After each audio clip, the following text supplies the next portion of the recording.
from Bring It On to Tina on the West End, what happens in between? And then we'll get into Tina after. Yeah. I mean, I definitely had my blocks of time where I got no work at all. Yeah.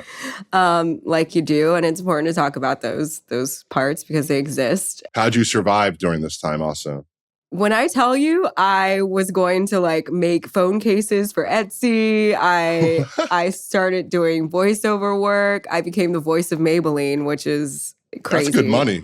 That's amazing money. So that came in and that was awesome. And I've been doing that since. Oh, you still do it? Yeah. So I've heard you on the Maybelline commercial. All Maybelline commercials, most likely you're hearing me. Yeah. Oh, shit. All right. And I had a short stint where I wanted to work in interior design. And basically, I did a lot of regional productions as well. So I was hustling like a New Yorker, like you do. You hustle.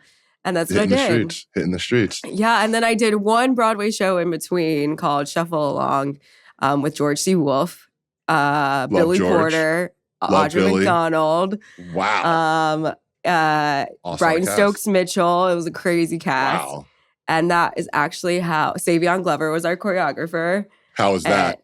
Oh my gosh. Savion, I love him so much. Man, he put me through my paces. I heard he's a genius, a mad genius. He's a mad genius. I love him so much. And I hear great things. He's the reason I got my first Tony nomination in that show. So that's huge. Yeah, that was a big turning subtly dropping your first Tony nomination.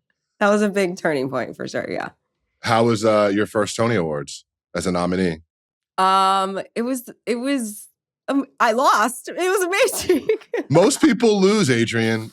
Yeah, turns out. But I'm an athlete, so I took it hard. You took it. But you also know how to pick yourself up off the field because you were an athlete. My parents were like, I remember going to the bathroom with my mom after I lost, and like we're both in the toilets, totally TMI. And I'm like, Mom, are you mad that I lost? I'm saying this loud, like stall to stall, like stall to stall, like a movie.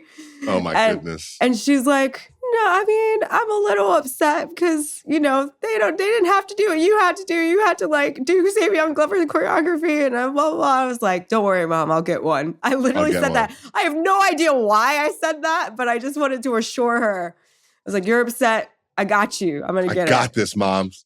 Have no idea what's going to happen. Tony nominee, hit show. Is Tina right after that? Like, this obviously sets you up for that. This kind of sets me up for Tina. I started doing the workshops after this, yeah. So I didn't know that part. So you were doing the Tina workshops so you were always Tina, basically. I was. I didn't know what they saw in me that I didn't see in myself yet, but I was, yeah. Okay, so to become that person in the workshops, I'm assuming the producers and casting at that point the director made that choice. When does Tina get involved in the process of like signing off on like this human playing her? One of our last workshops in London, it was during the presentation, as you know, we do a presentation at the end for all the producers and whatnot. This presentation was huge. When I say there were rows and rows and rows of people, and I'm like, what is happening? And it's because it was a show that was going to be in so many different parts of the world, so that everyone needed to see it, producers from all over the world. And mind you, I'm in like braids. I like look nothing like Tina Turner. I'm like, I want to look the exact opposite of her so that people can see her in me and not me trying to put her on me. That's smart. And then she walks into the room and I'm like, wait, what is happening? Oh, they didn't tell you? Like, I knew, but I didn't know she was going to be like sitting front row center. You know what I mean? God. And so I am just shaking at this point? Yeah. What? Shaking in my boots. Tripping out. Going nuts. And I just didn't look at her for the entire run until I got to Proud Mary. Because I was like, look, if I don't go forward with this, I want to at least tell my future grandkids or future kids that this happened. I sang Proud Mary for Tina Turner. Yeah, I sang Proud Mary for Tina Turner. And I looked at her and she was singing with me. And it was just like the most incredible experience just to have her validation in that way. In real time, as you're singing the song and you look over at her finally and you see her singing, like, did it give you an extra jolt in that moment? Like you felt it in that moment? And like, just went extra, like, you know what I mean? Like, I can only imagine like the reaction in real time to like an icon. Yeah. Kind of blessing you in definitely. real time, right? With her Yeah. excitement. Definitely. I mean, she's blessing me in real time. And also, I'm a fan of hers first. So I'm actually like just losing my shit. Can I cuss? Sorry. Fuck yeah, you can curse. Okay, cool. I'm like losing my shit. This is crazy. Like, I love this woman so much. Like, I always say, like, I learned to strut before I learned to like tie my shoes because of Tina Turner. Like, what do you mean? I just always thought she's a remarkable first talent. And then getting to know her and kind of be in her life, it was just like wild. I'm so grateful. She's so missed, and she's such an icon, but she's an even more phenomenal woman. So that was pretty wild for her to then sign off on me playing her. Like, come on. I remember when we were hanging out in New York the last time I was there, and we talked about Tina a little bit, and I want to talk about the performances and all that, but you talked about this connection that you guys had. Even like when she transitioned, like you felt it. Yeah. Talk about your relationship with her and, going from like a fan to like embodying her, but ultimately becoming her friend. Yeah. And talk to me about that relationship and like what she meant to you, and talk to me about that feeling, like that real strong connection. Yeah. I knew playing her was going to be tough.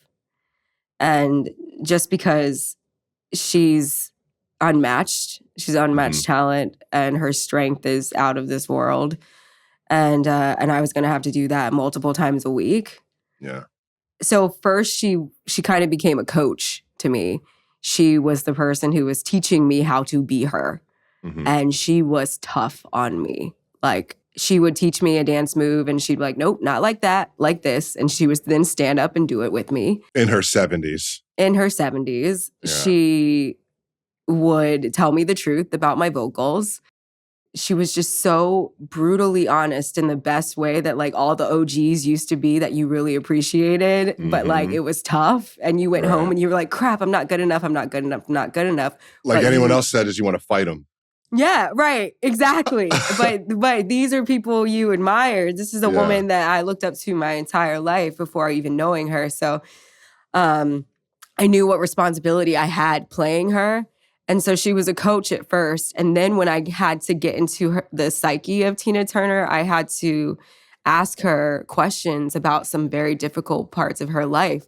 And she was so transparent about everything with me. And she was so honest. And I couldn't believe that, and how gracious she was to like give me as much as she could. Yeah. And I remember during previews and on the West End, she came to one of the shows. Oh my God, I'll never forget this for the life of me. I felt like such a disappointment. We finished the show. She came backstage. She's telling everybody how amazing they are. And she does not look at me. She doesn't say anything to me. And I just kind of stand there and I'm like, okay. And then she leaves and I go to my dressing room and weeping, and I'm like, okay, I got to work harder. She's still not happy. She's not happy. Never thought about quitting. Never thought about quitting. No, I couldn't quit. But she doesn't say anything to me. The next weekend, it's Easter Sunday, and I get a call. I'm at my director's house, and she gets a call, and she's like, Adrienne, someone's on the phone, wants to talk to you. And I'm like, maybe it's my parents. I don't know. It's like because I'm away from my family. I get on the phone, and it's Tina. And she says, Adrienne? Yeah, she says my name all the time. I'm like, yes. And she's like, I'm ready to talk now. And she says, I am giving Tina to you now. Wow. I am done with her. Yeah. She says, I am done with her. I am now just going to be anime. You can have Tina. And basically telling me to take care of her. And then I just start weeping because she finally approved all this work that we had put in for so long and I had put in for so long. And then after saying that, she goes, now I'm going to teach you how to chant. And because I chanted, she's Buddhist, so I chanted in the show. And so then we were on the phone and she was giving me a chant lesson and she taught me to chant on the phone. And she said, I want you to do this. And I want you, it's all, I can hear her voice now that I'm saying this. She said, I want you to do this. I want you to tell my story. And then I want you to get back to you.